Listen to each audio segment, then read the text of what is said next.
So, due to the advice I've gotten on our no sleep, I can sort of deduce that I am being cursed or something.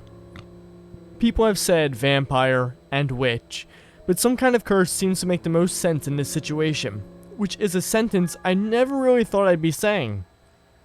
I don't know how I can find out what's going on for sure, and I honestly don't believe in shit like that, so I'm not sure how to proceed. Frankly, I'm still numb to the whole situation. Today has gone mostly normal. I got out of class at 10, and since I've been home, me and Phoebe's have been watching BoJack on the couch. Very normal day.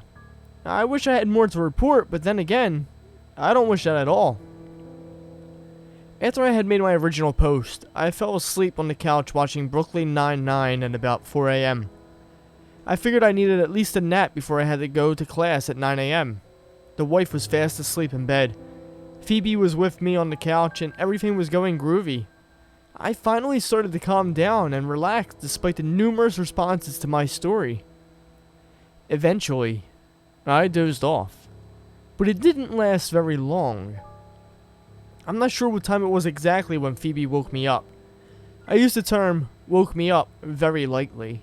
You know that feeling when you're so startled awake that your brain is convinced that death is actually happening right then and there? It was one of those moments. It wasn't exactly pleasant for me. The sun hadn't quite come up yet, but the sky was definitely lightening in the distance.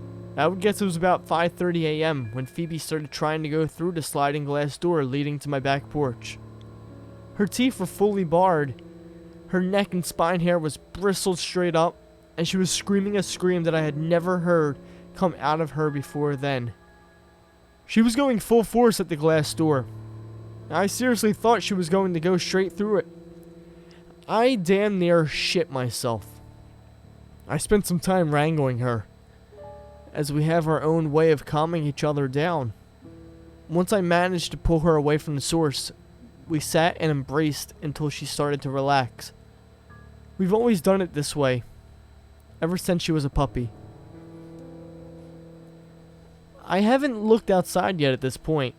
All I need is for her to be okay. She's my protector. Eventually she calmed down and tucked herself into the corner while I looked out the glass door to see what she was on about. I grabbed one of my baseball bats just for a small bit of added comfort, but I knew I wouldn't really need it. If whatever this is gets close enough for me to use the bat, it's over. I know this. I grabbed the bat anyway. I was only halfway surprised to see that there was one dead cat on my back porch. There was a gate to my porch, but it stays unlocked. The fence is also like 4 feet high and made of goat wire, so anyone could have put it there, honestly. This dead cat was different, though. It was fucking mangled. The throat was literally torn out. I couldn't tell if by teeth, fingers, or another type of tool. All 4 of the poor thing's legs were broken multiple times. The tongue was torn out. No eyeballs either. Only maggot-filled spaces where they had been before. I don't know which of the wounds the fatal one was, but I'm honestly trying not to think about it too much. It took a lot of me to dispose of this cat. Phoebe was snarling and screaming the whole time I was handling it, but she calmed down right as soon as she saw me put it in a dumpster and walk away. I couldn't imagine who or what is capable of doing this to a helpless and harmless animal.